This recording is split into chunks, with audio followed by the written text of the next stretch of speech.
गुलाम अलींनी भारतातले सर्व कार्यक्रम केले रद्द, राजकीय स्वार्थासाठी माझा वापर झाल्याची गुलाम अलींना खंत। द्वेष पसरवणारी भाषणे करणाऱ्यांना शिक्षेसाठी कायदा करण्याची गरज, केंद्र सरकारनं सुप्रीम कोर्टात मांडलं मत।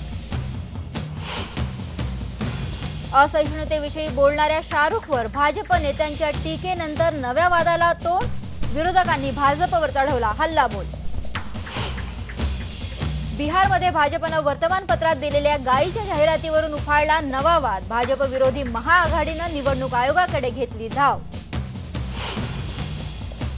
छोटा राजनला मुंबईत आणल्यानंतर आर्थर रोड जेलमध्ये ठेवणार, सरकारकडून सगळी तयारी पूर्ण, विश्वसनीय सूत्रांची माहिती। कल्याण डोंबिवलीत भाजपची शिवसेनेसोबत सत्ता स्थापनेची तयारी, 4 वर्ष सेनेचा तर 1 वर्ष भाजपच्या महापौराचा प्रस्ताव।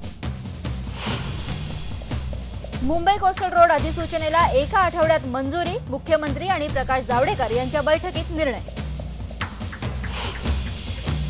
आगामी साहित्य संमेलन वादात, पंतप्रधानांना बोलवायला साहित्यिक आणि संयोजकांचा विरोध, साहित्य महामंडळ मात्र पंतप्रधानांना बोलवण्यावर ठाम। मुंबईमध्ये तरुण तरुणीला पोलिसांनी पोलीस स्टेशनमध्येच केली बेदम मारहाण, जोडप्याचं भांडण सोडवत असल्याचा पोलिसांचा दावा। आणि पाकिस्तानचा ऑलराऊंडर क्रिकेटर शोएब मलिकनं केली कसोटी क्रिकेटमधून निवृत्तीची घोषणा, 2019 मधल्या वर्ल्ड कपवर लक्ष केंद्रित करण्यासाठी घेतली निवृत्ती।